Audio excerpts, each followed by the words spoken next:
আসসালামু আলাইকুম সুপ্রিয় শিক্ষার্থীবৃন্দ, শ্রদ্ধেয় সহকর্মীবৃন্দ এবং সম্মানিত অভিভাবকবৃন্দ, যে যেখানে বসে আজকের এই অনলাইন ক্লাসটি দেখছেন, আপনাদের সবাইকে স্বাগত জানাচ্ছি এই অনলাইন ক্লাসে। ধনিয়া বিশ্ববিদ্যালয় কর্তৃক আয়োজিত এই অনলাইন ক্লাসে সুপ্রিয় শিক্ষার্থীবৃন্দ, তোমাদের সাথে আছি আমি জান্নাতুল Ashrafun Nahar, lecturer, management department, ধনিয়া বিশ্ববিদ্যালয় কলেজ। যদিও তোমরা এর আগে আমার সাথে পরিচিত হয়েছ উচ্চ মাধ্যমিক প্রথম বর্ষের ধনিয়া বিশ্ববিদ্যালয় কলেজে উচ্চ মাধ্যমিক প্রথম বর্ষে, ইতিমধ্যে এর আগেও আমি একটি ক্লাস নিয়েছি। আজকে তোমাদের সামনে আমি আরেকটি ক্লাস নিয়ে হাজির হলাম। আশা করছি তোমরা সবাই সুস্থ আছো এবং নিরাপদে আছো। বেশি কথা না বাড়িয়ে চলো শুরু করি। আজকে আমি তোমাদের সাথে যেটি নিয়ে আলোচনা করব সেটি হচ্ছে উচ্চ মাধ্যমিক প্রথম বর্ষের ব্যবসা সংগঠন এবং ব্যবস্থাপনা দ্বিতীয় পত্রের একটি অধ্যায়। দ্বিতীয় পত্রের যে অধ্যায়টি নিয়ে আমরা আজকে আলোচনা করব সেটি হচ্ছে ব্যবসা সংগঠন এবং ব্যবস্থাপনা দ্বিতীয় পত্রের সর্বপ্রথম যে অধ্যায়টি রয়েছে, অর্থাৎ ব্যবস্থাপনার ধারণা, সেই অধ্যায়টি নিয়ে। ঠিক আছে, তাহলে চলো শুরু করি। ব্যবস্থাপনা, এই তোমরা যারা ব্যবসা শিক্ষা বিভাগ থেকে এসেছো তারা অলরেডি এই ব্যবস্থাপনা সম্পর্কে অবগত আছো। তারপরে আমি তোমাদের সবার জন্য এই ব্যবস্থাপনা জিনিসটা কি, ব্যবস্থাপনা কোথা থেকে আসলো, ব্যবস্থাপনার বিভিন্ন বিষয় নিয়ে তোমাদের সাথে আলোচনা করছি। প্রথমেই দেখো ম্যানেজমেন্ট। এই ম্যানেজমেন্টের বাংলা প্রতিশব্দ হচ্ছে ব্যবস্থাপনা। ব্যবস্থাপনা হচ্ছে এমন একটি জিনিস যে জিনিসটি পৃথিবীর সব ক্ষেত্রে অত্যন্ত গুরুত্বপূর্ণ একটি বিষয়। তোমরা এখন নিজেরাও বুঝতে পারো যে জীবনের প্রতিটি ক্ষেত্রে বা জীবনের অনেক ক্ষেত্রে এই ব্যবস্থাপনা জিনিসটা খুবই গুরুত্বপূর্ণ। সেটা তো গেল ব্যবস্থাপনার প্রয়োজনীয়তা। এখন আসো একদম রুট থেকে শুরু করি। দ্যাট মিনস ব্যবস্থাপনা কোথা থেকে আসলো, ব্যবস্থাপনাটা কি সেটা সম্পর্কে দেখো। ইংলিশ ম্যানেজমেন্ট শব্দের বাংলা প্রতিশব্দ হচ্ছে এই ব্যবস্থাপনা। আবারও বলছি, ইংলিশ ম্যানেজমেন্ট শব্দের বাংলা প্রতিশব্দ হচ্ছে এই ব্যবস্থাপনা। এই ব্যবস্থাপনা শব্দটি, এই ম্যানেজমেন্ট শব্দটি এসেছে ইতালীয় বা ল্যাটিন শব্দ ম্যানেজিরি হতে। তাহলে এখানে কি দেখা গেল যে ম্যানেজমেন্ট যে শব্দটি, সেই শব্দটি এসেছে ইতালীয় বা ল্যাটিন শব্দ হতে এবং এর বাংলা প্রতিশব্দ হচ্ছে ব্যবস্থাপনা। এই ব্যবস্থাপনা এবং ম্যানেজমেন্ট, এই তুমি যখন ব্যবহার করবে তখন দেখা যায় ব্যবস্থাপনা এবং ম্যানেজমেন্ট দুটি ওয়ার্ডই তুমি ব্যবহার করছো এবং এটি হচ্ছে প্রতিশব্দ। আচ্ছা, এখন দেখো ম্যানেজমেন্ট শব্দের সমার্থক শব্দ হচ্ছে টু হ্যান্ডেল, যার অর্থ চালনা করা বা পরিচালনা করো। এই যে দেখো, এটা ম্যানেজমেন্ট শব্দের সমার্থক শব্দ হচ্ছে টু হ্যান্ডেল, যার অর্থ চালনা করা বা পরিচালনা করা। ঠিক আছে, সাধারণত যেখানে দুই বা ততোধিক ব্যক্তি, অর্থাৎ দুইয়ের অধিক ব্যক্তি যখন কোনো কাজ করে, সেই কাজটা সঠিকভাবে সম্পন্ন করার জন্য এবং যে লক্ষ্যকে সামনে রেখে দুই বা ততোধিক ব্যক্তি কাজ করছে, সেই লক্ষ্য বাস্তবায়নের জন্য, লক্ষ্যটিকে সফলভাবে বাস্তবায়নের জন্য একটা প্রক্রিয়ার মাধ্যমে কাজ করতে হয়। সংঘবদ্ধভাবে একটা প্রক্রিয়ার মাধ্যমে কাজ করতে হয়। মূলত যেই সবগুলো প্রক্রিয়া বা প্রক্রিয়ার অন্তর্গত সবগুলো কাজ মিলেই তৈরি হচ্ছে এই ব্যবস্থাপনা। ঠিক আছে, এখন দেখো ম্যানেজমেন্ট, এই শব্দটার অর্থ হচ্ছে চালনা করা বা পরিচালনা করা। এখানে খুব একটা ইন্টারেস্টিং ব্যাপার হচ্ছে এই যে ম্যানেজমেন্ট, অর্থাৎ এই ম্যানেজমেন্ট শব্দটি, ম্যানেজমেন্ট এই শব্দটিকে যদি আমরা ভাঙি তাহলে কি দেখা যায়? তাহলে দেখা যাচ্ছে ম্যানেজমেন্ট এবং টি অর্থ হচ্ছে ট্যাক্টফুলি। তাহলে এই ম্যানেজমেন্ট, এই পুরো ম্যানেজমেন্ট শব্দটিকে আমরা যদি ভেঙে বলি তাহলে হচ্ছে ম্যানেজমেন্ট ট্যাক্টফুলি, অর্থাৎ দুই বা ততোধিক ব্যক্তি যখন কোনো উদ্দেশ্য সাধনের জন্য একত্রিত হয়ে কাজ করবে, তখন এই যে এই মেন বলতে বোঝাচ্ছে মানব সম্পদ। সেই মানব সম্পদকে ট্যাক্টফুলি ম্যানেজ করার জন্য বা চালনা করার জন্য আমরা যেটা করব সেটি হচ্ছে ব্যবস্থাপনা। এখানে একটি বিষয় লক্ষ্য করো, এই যে ম্যানেজমেন্ট ট্যাক্টফুলি, এটি তোমরা তোমাদের এমসিকিউর জন্য খুবই গুরুত্বপূর্ণ। ওকে, এই তো গেল ব্যবস্থাপনা সম্পর্কে একটা বেসিক ধারণা। দ্যাট মিনস ব্যবস্থাপনা শব্দটির উৎস মানে কোথা থেকে এসেছে, ব্যবস্থাপনা শব্দের ইংরেজি ওয়ার্ডটা কি, ব্যবস্থাপনা শব্দটিকে ভাঙলে বা ম্যানেজমেন্ট শব্দটি ভাঙলে আমরা কি পাচ্ছি। এখন আসো ম্যানেজমেন্ট এর একটি সংজ্ঞা আমরা দেখি। এই ম্যানেজমেন্ট বা ব্যবস্থাপনা তোমরা ইতিমধ্যে এর আগে আমি যে ক্লাসটি নিয়েছিলাম সেখানে আমি অনেকগুলো কমেন্ট পেয়েছি যে তোমরা সবাই জানতে চাচ্ছ যে তোমরা কোন বই ফলো করবে। তোমাদেরকে ইতিমধ্যে তোমাদের সিলেবাসে এবং অনলাইনেও তোমাদের যে ব্যবসা সংগঠন এবং ব্যবস্থাপনা কোন বইটি তোমরা ফলো করবে সে সম্পর্কে বলা হয়েছে। তোমরা যে কোনো রাইটারের বই যেটা তোমাদের কাছে ভালো মনে হবে বা যেটা তোমরা পড়ে কমফোর্ট ফিল করছো তোমরা সেটাই ফলো করতে পারো। সেটা হতে পারে খালেকুজ্জামানের বই, এমদাদুল হকের বই। এই বইগুলোর মধ্যে থেকে তোমাদের যেটা পড়ে তোমাদের ভালো লাগছে সেটাই তোমরা ফলো করতে পারো। যে বই ফলো করো না কেন তোমাদের সিলেবাস এবং ম্যানেজমেন্টের যে মেইন থিম বা মেইন বিষয়গুলো সবগুলো বইতেই একই রকম থাকবে। তাহলে সংজ্ঞার ক্ষেত্রে ঠিক একই কথা, যেই রাইটারের সংজ্ঞা তোমার ভালো লাগবে সেই রাইটারের সংজ্ঞাটি তোমরা মুখস্থ করবে। তোমাদের বইতে বিভিন্ন রাইটারের সংজ্ঞা দেওয়া আছে, সেই সংজ্ঞাগুলোর মধ্যে থেকে যেই সংজ্ঞাটি তোমার ভালো লাগবে সেটি মুখস্থ করবে এবং চেষ্টা করবে নিজেরা কোনো সংজ্ঞা তৈরি করে দেওয়ার চাইতে যে কোনো একটা রাইটারের সংজ্ঞা দেয়া, এবং অবশ্যই রাইটারের নামটি পরীক্ষার খাতায় উল্লেখ করবে। ঠিক আছে, এখন দেখো ম্যানেজমেন্ট বা ব্যবস্থাপনা সম্পর্কে বিভিন্ন বিশারদগণ বিভিন্ন সংজ্ঞা প্রদান করেছেন। এর মধ্যে একটি অন্যতম সংজ্ঞা বা খুব সুন্দর একটি সংজ্ঞা প্রদান করেছেন হেনরি ফেওল। এখন আসো হেনরি ফেওল কি বলেছেন। Management is to manage is to forecast and plan, to organize, to command, to coordinate and to control. অর্থাৎ ব্যবস্থাপনা হলো পূর্বানুমান ও পরিকল্পনা করা, সংগঠিত করা, আদেশ নির্দেশ দেয়া, সমন্বয় সাধন এবং নিয়ন্ত্রণ করা। তাহলে হেনরি ফেওলের মতে ব্যবস্থাপনা হলো পূর্বানুমান ও পরিকল্পনা করা, সংগঠিত করা, আদেশ নির্দেশ দেয়া, সমন্বয় সাধন ও নিয়ন্ত্রণ করা। অর্থাৎ যে কোনো লক্ষ্য বাস্তবায়নের জন্য সেই লক্ষ্যকে সামনে রেখে তুমি কিভাবে কাজ করছো তার সম্পর্কে একটা পূর্বানুমান করা, পরিকল্পনা করা, লক্ষ্য বাস্তবায়নের জন্য সকল উপায় উপকরণগুলোকে সংগঠিত করা, কাজ করার জন্য আদেশ নির্দেশ প্রদান করা, সমন্বয় সাধন করা এবং নিয়ন্ত্রণ করা, এই সবগুলো বিষয় মিলেই তৈরি হচ্ছে ব্যবস্থাপনা। ঠিক আছে, এখন দেখো ব্যবস্থাপনার 6M অফ ম্যানেজমেন্ট বা ব্যবস্থাপনায় 6টি এম আছে। ঠিক আছে, ব্যবস্থাপনায় কি আছে? 6টি এম। দ্যাট মিনস এখানে খেয়াল করলে দেখতে পাবে যে এখানে আমি 6টা এম লিখেছি। দ্যাট মিনস 6টা ওয়ার্ড আছে এবং এই ওয়ার্ডগুলো প্রথমে শুরু হয়েছে এম এই ওয়ার্ডটি দিয়ে। এখন দেখো এই ব্যবস্থাপনার 6টি এম বা 6M অফ ম্যানেজমেন্ট বলতে কি বোঝাচ্ছে? প্রথমে দেখো ম্যান অর্থাৎ মানব সম্পদ, মেটেরিয়াল অর্থাৎ কাঁচামাল, মেশিন অর্থাৎ যন্ত্রপাতি, মেথড অর্থ প্রক্রিয়া, মানি অর্থ টাকা এবং মার্কেট অর্থ বাজার। এই 6টি বিষয় নিয়েই তৈরি হচ্ছে কি 6M অফ ম্যানেজমেন্ট। ব্যবস্থাপনার ক্ষেত্রে এই 6টি এম খুবই গুরুত্বপূর্ণ একটি বিষয়। তোমরা একটু ভালো করে লক্ষ্য করে দেখো, এখানে সবগুলো প্রথমেই কি দেয়া আছে? এম দেয়া আছে। ঠিক আছে, এখন এই যে দেখো ম্যান, মেটেরিয়াল, মেশিন, মেথড, মানি, মার্কেট, এই সবগুলোকে কি করা? কাজে লাগানো।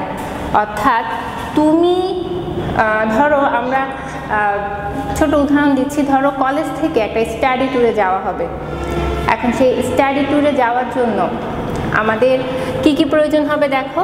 স্টাডি ট্যুরে যাওয়ার জন্য আমাদের লোক লাগবে বা স্টুডেন্ট লাগবে, টিচার লাগবে, এরা সবাই হচ্ছে মানব সম্পদ।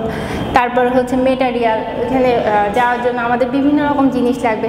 বা স্টাডি ট্যুরের উদাহরণটা যদি নাও এর চেয়ে ভালো উদাহরণ হচ্ছে ধরো কোনো ফ্যাক্টরি, যেখানে আমরা কোনো প্রোডাকশনের কাজ হচ্ছে, এখন সেই প্রোডাকশনের কাজ করার জন্য আমাদের লোক লাগবে। তারপরে হচ্ছে কাঁচামাল লাগবে, যে ধরনের প্রতিষ্ঠানই হোক না কেন কাজ করতে গেলে সেখানে আমাদের কি দরকার হয়, কিছু কাঁচামালের প্রয়োজন হয়। তারপরে বলেছে যন্ত্রপাতি, এই কাঁচামালগুলোকে যখন তুমি প্রক্রিয়াজাত করে একটা ফাইনাল প্রোডাক্ট তৈরি করবে তখন তোমার দরকার হবে যন্ত্রপাতি। এবং দেখো তারপর এটা বলা আছে প্রক্রিয়া।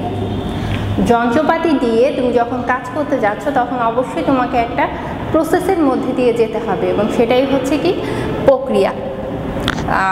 5 নম্বর পয়েন্টটা দেখো, ভেরি ইম্পর্টেন্ট, এটা বলা আছে মানি, টাকা।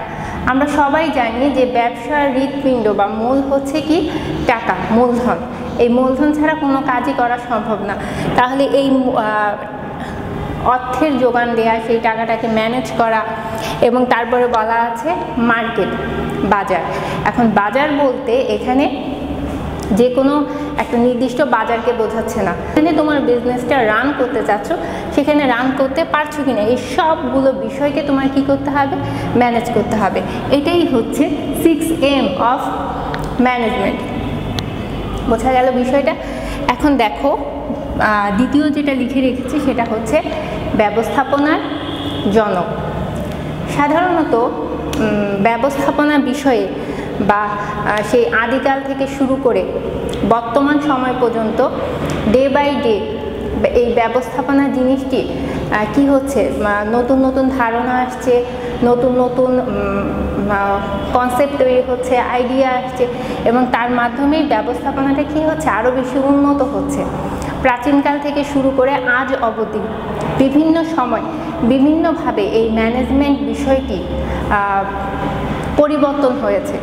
কিন্তু এই ব্যবস্থাপনা বা মানুষকে ম্যানেজ করা, যন্ত্রপাতি ম্যানেজ করা, বিভিন্ন বিষয়কে ম্যানেজ করার জন্য বা ম্যানেজ যে করতে হবে সেটা সম্পর্কে ধারণা দেয়া বা এই ব্যবস্থাপনা বিষয়টাকে সামনে নিয়ে আসার জন্য বিভিন্ন স্কলারগণ বিভিন্ন সময় প্রচেষ্টা চালিয়েছেন, যাদেরকে আমরা বলে থাকি ব্যবস্থাপনার জনক। ব্যবস্থাপনার ক্ষেত্রে তিনজন জনকরা আছেন যারা খুবই ব্যবস্থাপনার উন্নয়ন সাধনে খুবই গুরুত্বপূর্ণ ভূমিকা পালন করেছেন। এখন দেখো তারা কে কে। একটা হচ্ছে আধুনিক ব্যবস্থাপনার জনক। আধুনিক ব্যবস্থাপনার জনক হচ্ছে হেনরি ফেওল। 2 নম্বরে বলা আছে বৈজ্ঞানিক ব্যবস্থাপনার জনক। বৈজ্ঞানিক ব্যবস্থাপনার জনক হচ্ছেন F.W. টেইলর।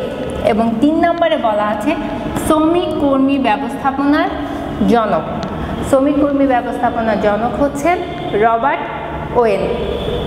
ঠিক আছে, তাহলে ব্যবস্থাপনার 3 জন খুবই গুরুত্বপূর্ণ জনক রয়েছেন। তারা কে কে? আধুনিক ব্যবস্থাপনার জনক হেনরি ফেওল, বৈজ্ঞানিক ব্যবস্থাপনার জনক F.W. টেইলর এবং শ্রমিক কর্মী ব্যবস্থাপনার জনক রবার্ট ওয়েন। তোমাদের জন্য এই 6M অফ ম্যানেজমেন্ট এবং ব্যবস্থাপনার জনক এই কোশ্চেনগুলো খুবই ইম্পর্টেন্ট, বিশেষ করে MCQর জন্য। বিভিন্ন বোর্ডে বিভিন্ন সময় বিভিন্ন ভাবে, সেটা হতে পারে সৃজনশীলভাবে বা MCQভাবে এই কোশ্চেনগুলোকে আসতে দেখা গেছে। এই দুটো তোমাদের জন্য খুবই ইম্পর্টেন্ট। তাহলে বোঝা গেল আমরা ব্যবস্থাপনা কাকে বলে সেই সম্পর্কে জানলাম, 6M অফ ম্যানেজমেন্ট সেটা সম্পর্কে জানলাম, এবং আরেকটা কি জানলাম, ব্যবস্থাপনার জনক। এখন আসো ব্যবস্থাপক বা ম্যানেজার বলতে আমরা কি বুঝি। ব্যবস্থাপক বা ম্যানেজার সাধারণত যিনি পুরো ব্যবস্থাপনার কাজটি পরিচালনা করেন তাকেই বলা হয়ে থাকে ব্যবস্থাপক বা ম্যানেজার। অর্থাৎ যিনি পুরো ব্যবস্থাপনার দায়িত্বে নিয়োজিত থাকেন বা যিনি পুরো ব্যবস্থাপনার কাজটি সম্পন্ন করে থাকেন তিনিই হচ্ছেন ব্যবস্থাপক। এখন এই ব্যবস্থাপকের একটা উদাহরণ হতে পারে, ধরো যে কোনো অর্গানাইজেশন, এখন সেই অর্গানাইজেশনটা যিনি পরিচালনা করছেন বা অর্গানাইজেশনে যিনি বস আছেন তিনি পরিচালনা করছেন, কে কাজ করবে, কখন করবে, কোথায় করবে, কিভাবে করবে, প্রতিষ্ঠান কি উৎপাদন করবে, প্রতিষ্ঠানের শ্রমিক কর্মী কারা হবে, কারা কাজ করবে, কোথায় কাজ করবে, এই সবগুলো বিষয় নিয়ে যারা কাজ করবেন বা যিনি সকল সিদ্ধান্ত প্রদান করবেন তাকেই বলা হয়ে থাকে ব্যবস্থাপক। সেই ব্যবস্থাপকের ক্ষেত্রেও একই কথা, তোমরা বই থেকে যে কোনো রাইটারের সংজ্ঞা বেছে নিতে পারো, যে রাইটারের সংজ্ঞা তোমাদের ভালো লাগবে সেটাই। তাহলে চলো আমরা according to Chambers 20th century ডিকশনারির মতে manager is the one who organizes other peoples doing, অর্থাৎ ব্যবস্থাপক হলো এমন ব্যক্তি যে অন্যদের কাজকে সংগঠিত করে। আবারও বলছি, ব্যবস্থাপক হলো এমন ব্যক্তি যে অন্যদের কাজকে সংগঠিত করে, অর্থাৎ ম্যানেজার বা ব্যবস্থাপক হচ্ছেন সেই ব্যক্তি যে কি করেন, অন্যের কাজকে সংগঠিত করেন বা অন্যকে দিয়ে কোনো কাজ আদায় করিয়ে নেন, তাকেই বলা হয়ে থাকে ম্যানেজার বা ব্যবস্থাপক। ওকে, এখন আমরা ব্যবস্থাপনার সবচাইতে গুরুত্বপূর্ণ একটি কোশ্চেন নিয়ে আলোচনা করব, সেটি হচ্ছে ব্যবস্থাপনার কার্যাবলী সমূহ। ওকে, এখন আমরা একটি খুবই গুরুত্বপূর্ণ টপিকস নিয়ে আলোচনা করব, সেটি হচ্ছে ব্যবস্থাপনার কার্যাবলী সমূহ। ব্যবস্থাপনার কার্যাবলী সমূহ, আমি যখন তোমাদেরকে ব্যবস্থাপনার সংজ্ঞা সম্পর্কে আলোচনা করেছিলাম তখন তোমাদেরকে বলেছিলাম যে ব্যবস্থাপনাটা হচ্ছে কতগুলো কাজের সমন্বয়। কোনো লক্ষ্যকে বাস্তবায়ন করার জন্য যখন দুই বা তার অধিক ব্যক্তিবর্গ একত্রিত হয়, তারা একত্রিত হয়ে একটি প্রক্রিয়ার মাধ্যমে সেই লক্ষ্যটাকে অর্জন করে। এই যে প্রক্রিয়া, সেই প্রক্রিয়ার মধ্যে কিছু কাজ রয়েছে এবং সেগুলোই হচ্ছে ব্যবস্থাপনার কার্যাবলী সমূহ। ব্যবস্থাপনার যে কার্যাবলী সমূহ রয়েছে সেই কার্যাবলী সমূহকে বিভিন্ন বিষয় স্কলারগণ বা ব্যবস্থাপনা বিষয়ে কাজ করে গেছেন, ওনাদের অনেকেই বিভিন্নভাবে সংজ্ঞায়িত করেছেন বা ব্যবস্থাপনার যে কার্যাবলী সমূহ ফাংশনসগুলো রয়েছে তাকে বিভিন্ন ভাগে বিভক্ত করেছেন এই অনুযায়ী। এখন ব্যবস্থাপনা যে কার্যাবলী সমূহ রয়েছে এর সম্পর্কে একটি গুরুত্বপূর্ণ মানে ব্যবস্থাপনার কাজগুলোকে খুবই গুরুত্বপূর্ণ একটি ইয়ের মাধ্যমে প্রকাশ করেছেন লুথার গুলিক, অর্থাৎ লুথার গুলিক নামক একজন ব্যবস্থাপনা বিশারদ। তিনি ব্যবস্থাপনার যে সামগ্রিক কার্যাবলী সমূহ রয়েছে সেই কার্যাবলী সমূহকে প্রকাশ করেছেন এই POSDCORB এর মাধ্যমে ব্যবস্থাপনার 7টি কার্যাবলীকে উনি দেখিয়েছেন। অর্থাৎ ব্যবস্থাপনার যে কার্যাবলী সমূহ রয়েছে সেই কার্যাবলী সমূহকে লুথার গুলিক POSDCORB এই একটি মানে অ্যাব্রিভিয়েশনের মাধ্যমে প্রকাশ করেছেন। এখন আসো জেনে নিই এটা সম্পর্কে কি বোঝাচ্ছে। প্রথমে দেখো, P ফর প্ল্যানিং অর্থাৎ পরিকল্পনা, O ফর অর্গানাইজিং সংগঠন, S ফর স্টাফিং কর্মী সংস্থান, D ফর ডিরেক্টিং অর্থাৎ নির্দেশনা, এখানে CO অর্থাৎ কোঅর্ডিনেটিং অর্থাৎ সমন্বয়, R for reporting and B for budgeting. তাহলে আমরা এখানে দেখতে পাচ্ছি POSDCORB এটার যে অ্যাব্রিভিয়েশন তার ইলাবোরেশনটা হচ্ছে এখানে। উনি কি করেছেন, লুথার গুলিক ব্যবস্থাপনার যে কার্যাবলী সমূহ রয়েছে সেই কার্যাবলী সমূহকে এইভাবে প্রকাশ করেছেন। ঠিক আছে, তোমাদের জন্য এটি খুবই গুরুত্বপূর্ণ এমসিকিউর জন্য। এমসিকিউ পরীক্ষায় বারবার এটা এমসিকিউতে বারবার এটা আসতে দেখা গেছে, অর্থাৎ P for what, O for, S for. ঠিক আছে, এখন এ তো গেল লুথার গুলিকের মতে যে ব্যবস্থাপনা কার্যাবলীসমূহ রয়েছে সেটা উনি এভাবে বিভক্ত করেছেন। আমরা যখন এখানে হেনরি ফেওলের সংজ্ঞাটা পড়েছিলাম, হেনরি ফেওল যে ব্যবস্থাপনার সংজ্ঞাটা প্রদান করেছেন সেই সংজ্ঞার মধ্যেই উনি ব্যবস্থাপনার কার্যাবলীসমূহ সম্পর্কে আলোচনা করেছেন। এখন এখানে ব্যবস্থাপনা কার্যাবলী সম্পর্কে উনি বলেছেন পূর্বানুমান ও পরিকল্পনা, সংগঠন, আদেশ নির্দেশ, সমন্বয় সাধন, নিয়ন্ত্রণ। অর্থাৎ লুথার গুলিক যেখানে ব্যবস্থাপনার 7টি কাজকে আইডেন্টিফাই করেছেন, হেনরি ফেওল সেখানে আবার ব্যবস্থাপনার 5টি কাজ সম্পর্কে আলোচনা করেছেন। এখানে একটা বিষয় হচ্ছে ব্যবস্থাপনা কার্যাবলী সমূহকে যেভাবে বিভক্ত করুক না কেন, ব্যবস্থাপনা এই লুথার গুলিক এবং হেনরি ফেওল ওনাদের দুজনেরই যে শ্রেণী বিন্যাসকরণ সেখানে কিছু কাজ রয়েছে যেগুলো কমন কাজ, অর্থাৎ এগুলো নিয়েই হচ্ছে ব্যবস্থাপনার কার্যাবলীসমূহ। এখন আসো ব্যবস্থাপনার কার্যাবলীসমূহ সম্পর্কে আলোচনা করি। প্রথমেই দেখো, প্রথমটা হচ্ছে পরিকল্পনা, প্ল্যানিং। ব্যবস্থাপনা যে কার্যাবলীসমূহ রয়েছে তার একেবারে প্রথম যে কাজটা রয়েছে সেটা হচ্ছে পরিকল্পনা। এখন দেখো পরিকল্পনা বলতে কি বোঝাচ্ছে, ভবিষ্যতে কি করতে হবে তার অগ্রিম সিদ্ধান্তকেই পরিকল্পনা বলা হয় অ্যাকর্ডিং টু নিউম্যান। অর্থাৎ নিউম্যানের মতে ভবিষ্যতে আমরা যে কাজটি করতে যাচ্ছি তার অগ্রিম চিন্তাভাবনা করাকেই বলা হয়ে থাকে পরিকল্পনা। অর্থাৎ ভবিষ্যতে আমরা যে কাজটি করব সেটি কখন করব, কোথায় করব, কিভাবে করব, এই বিষয় সম্পর্কে আগে থেকেই একটা চিন্তাভাবনা করা এবং সেই অনুযায়ী আমার প্রত্যেকটি কাজকে সেভাবে অর্গানাইজ করা, এটাকেই বলা হয়ে থাকে পরিকল্পনা।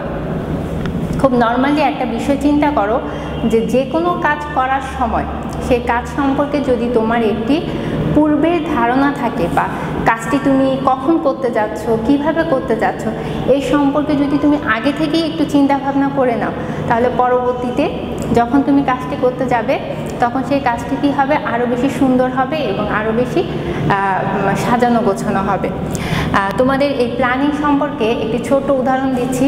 যেমন ধরো কলেজ থেকে স্টাডি ট্যুরে যাওয়া হবে। এখন কলেজ থেকে ছাত্রছাত্রী এবং টিচাররা সবাই মিলে যখন স্টাডি ট্যুরে যাবে তখন সেই স্টাডি ট্যুরটা কবে হবে, কোথায় হবে, কখন হবে, কে কে যাবে, কিভাবে যাবে, এই সব বিষয় সম্পর্কে কি করা, যাবার আগে থেকে অগ্রিম একটা চিন্তা ভাবনা করা এবং সেইভাবে সবগুলো কাজকে কি করা, গুছিয়ে নেওয়া, সেটাকেই বলা হয়ে থাকে পরিকল্পনা। এই পরিকল্পনা ব্যবস্থাপনার যতগুলো কাজ রয়েছে সেই সবগুলো কাজের মধ্যে সবচাইতে গুরুত্বপূর্ণ কাজ হচ্ছে এই পরিকল্পনা। এই পরিকল্পনার মাধ্যমেই ব্যবস্থাপনার বাকি যে কাজগুলো রয়েছে সেগুলো সফলভাবে সম্পন্ন করা সম্ভব। এই পরিকল্পনা কাজটি ব্যবস্থাপনার সর্বপ্রথম কাজ এবং ব্যবস্থাপনার অন্যান্য যত কাজ রয়েছে সবগুলো কাজের ভিত্তি বলা হয়ে থাকে এই পরিকল্পনাকে, কারণ এই পরিকল্পনার উপর ভিত্তি করে ব্যবস্থাপনার বাকি কার্যাবলীসমূহ করা হয়ে থাকে। এখন দেখো ব্যবস্থাপনার দ্বিতীয় যে কাজটি রয়েছে সেটি হচ্ছে সংগঠন। ব্যবস্থাপনার দ্বিতীয় যে কাজটি রয়েছে সেটাকে বলা হয়ে থাকে সংগঠন। সংগঠন বলতে আমরা কি বুঝি, দেখো মানবীয় ও বস্তুগত সম্পদরাজির বন্টন ও বিন্যাস প্রক্রিয়াই হলো সংগঠন, যাতে করে সফলতার সাথে কাজ বাস্তবায়ন করা যায় অ্যাকর্ডিং টু বার্টল অ্যান্ড মার্টিন। এটা তো একটা রাইটারের সংজ্ঞা। আমি যদি খুব সাধারণভাবে সংগঠন জিনিসটা কি সেটা তোমাদেরকে বোঝাই, তাহলে হচ্ছে ধরো এটি একটি অর্গানাইজেশন। এই অর্গানাইজেশনের ইন্টারনাল বিষয়গুলো হচ্ছে এই অর্গানাইজেশনের ইন্টারনাল কিছু বিষয় থাকবে, সেই ইন্টারনাল সবগুলো বিষয় নিয়েই তৈরি হবে প্রতিষ্ঠানের সংগঠন। এখন সংগঠনের মাধ্যমে প্রতিষ্ঠানের সকল উপায় উপকরণ সমূহকে একত্রিত করা হয়। এই সংগঠনের মাধ্যমেই কর্মীদের মাঝে দায়িত্ব কর্তব্য বন্টন করা হয়।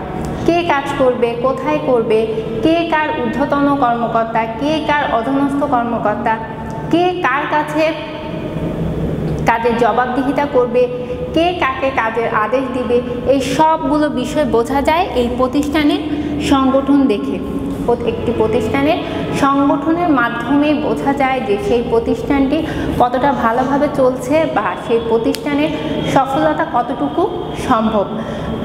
যে কোনো প্রতিষ্ঠানের সংগঠন কি করে, প্রতিষ্ঠানকে সঠিকভাবে পরিচালনা করার জন্য সকল উপায় উপকরণ সমূহকে একত্রিত করে, শ্রমিক কর্মীদের মধ্যে কাজগুলো বন্টন করে দেয়, কে কার ঊর্ধ্বতন কর্তৃপক্ষ, কে কার অধীনস্থ, কে কার আন্ডারে কাজ করবে, এগুলো সব বিষয়গুলোই বোঝা যায় এই সংগঠনের মাধ্যমে।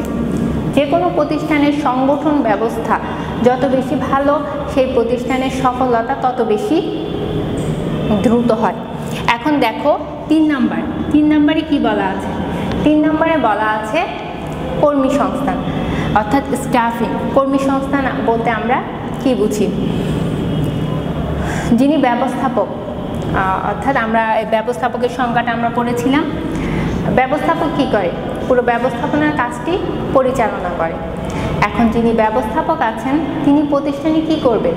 প্রতিষ্ঠানের সকল কর্মকর্তা কর্মচারীদেরকে নিয়ে তার প্রতিষ্ঠানের কাজ পরিচালনা করবেন। এখন যে কোনো প্রতিষ্ঠানে যত বেশি দক্ষ শ্রমিক বাহিনী থাকবে বা কর্মী বাহিনী থাকবে, সে প্রতিষ্ঠানের তত বেশি সফলতা সম্ভব। অর্থাৎ যে কোনো প্রতিষ্ঠানের সফলতা নির্ভর করে দক্ষ শ্রমিক কর্মী বাহিনীর উপর। এখন কর্মী সংস্থান বলতে কি বোঝানো হচ্ছে? কর্মী সংস্থান বলতে বোঝানো হচ্ছে একজন ব্যবস্থাপক, যে কোনো প্রতিষ্ঠানের ব্যবস্থাপক প্রতিষ্ঠানের জন্য যাচাই বাছাই করে সঠিক কর্মী নির্বাচন করবেন এবং কর্মীদেরকে যার যার যোগ্যতা অনুযায়ী কাজ ভাগ করে দিবেন এবং কর্মীদের প্রয়োজনীয় প্রশিক্ষণ প্রদান করবেন। কর্মীরা কে কিভাবে কাজ করবে, কে কখন কাজ করবে, এই বিষয়সমূহ সম্পর্কে বন্টন করে দিবেন। কর্মীদেরকে বেতন বোনাস প্রদান করবেন এবং একটা নির্দিষ্ট সময় পরে কর্মীদেরকে কাজ থেকে অব্যাহতি প্রদান করবেন। এই সবগুলো বিষয় মিলেই তৈরি হচ্ছে কি? কর্মী সংস্থান। এই কর্মী সংস্থান বিষয়টি ব্যবস্থাপনার খুবই গুরুত্বপূর্ণ একটি কাজ। এখন আসো 4 নম্বরে বলা আছে নির্দেশনা বা ডিরেকশন। এটা বলতে আমরা কি বুঝি? এই নির্দেশনার আরেকটা হচ্ছে তোমার লিডারশিপ বা নেতৃত্ব। দেখো, যে পন্থায় একজন নির্বাহী তার অধীনস্থ কর্মীদের নির্দেশ দেন তাকেই বলা হয়ে থাকে নির্দেশ। ধরো যে কোনো প্রতিষ্ঠানের জন্য সেগুলো কিভাবে কাজ করবে তার জন্য পরিকল্পনা করা আছে, তার জন্য সব সংগঠন করা আছে, প্রতিষ্ঠানের জন্য দক্ষ কর্মী বাহিনী আছে, সব কিছু আছে।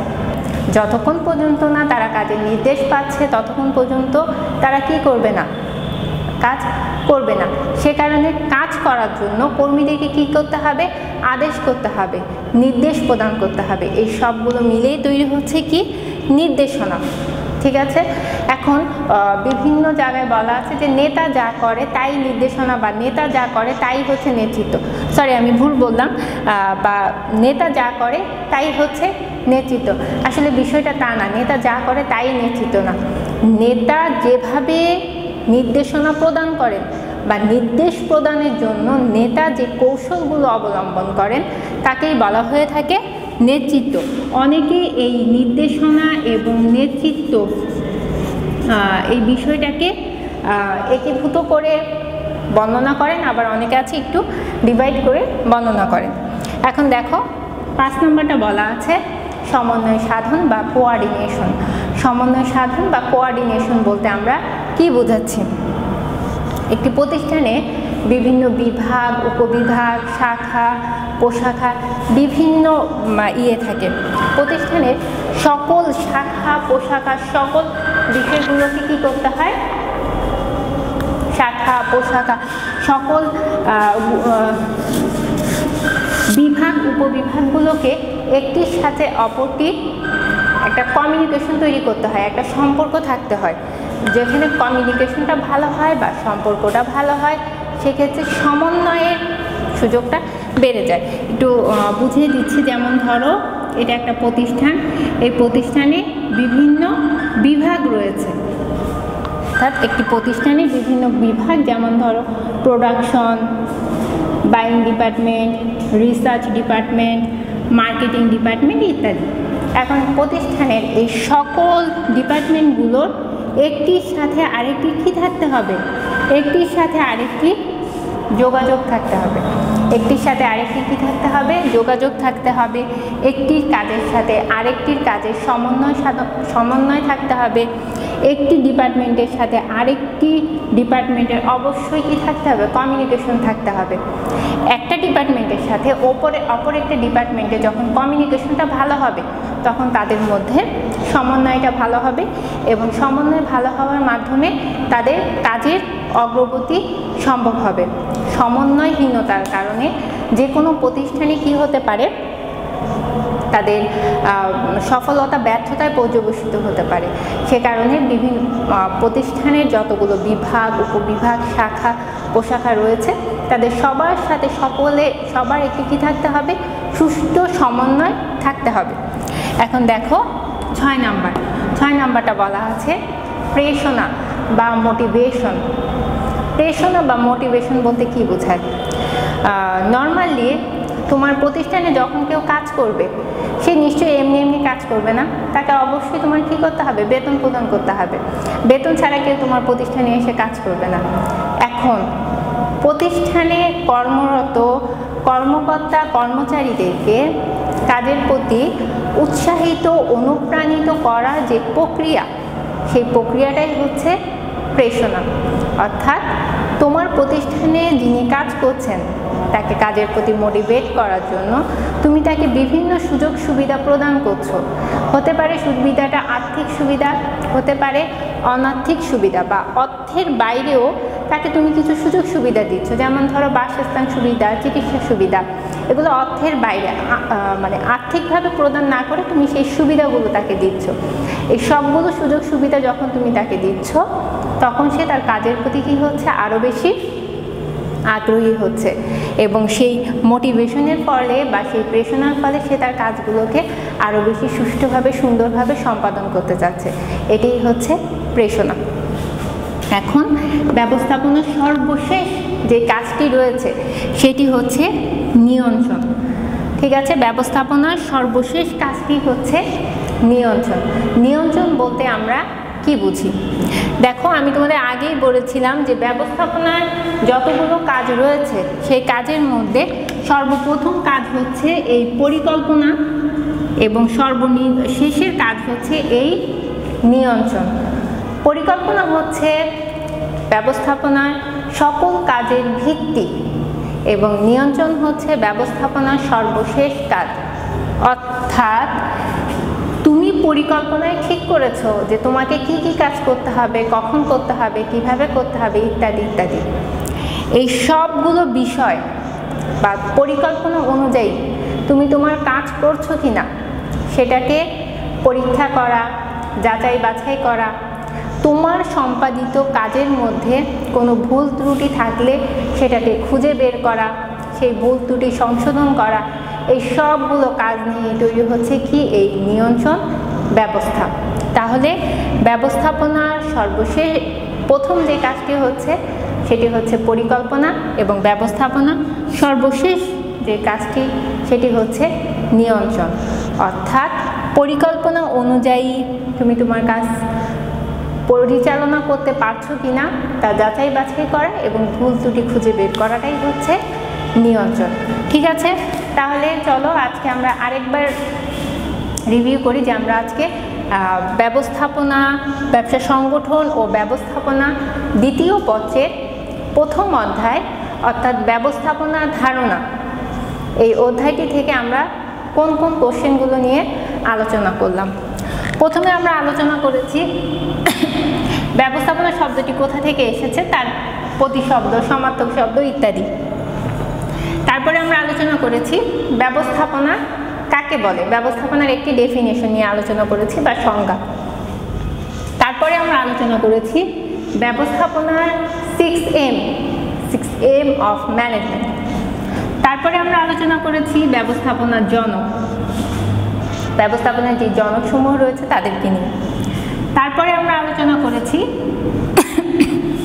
ব্যবস্থাপক কাকে বলে। তারপরে আমরা আলোচনা করেছি ব্যবস্থাপনার কার্যাবলী সমূহ নিয়ে, এবং সেখানে একটি গুরুত্বপূর্ণ বিষয় আমরা আলোচনা করেছি, এটা POS, DC ও RB নিয়ে।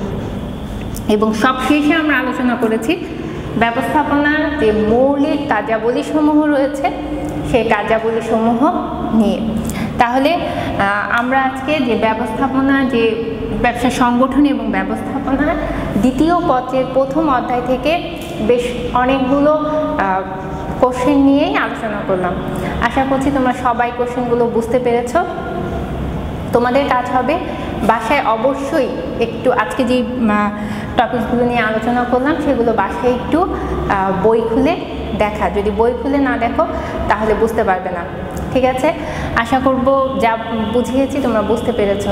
আজ এই পর্যন্তই, দেখা হবে নতুন কোনো ক্লাসে নতুন কোনো টপিকস নিয়ে। খোদা হাফেজ।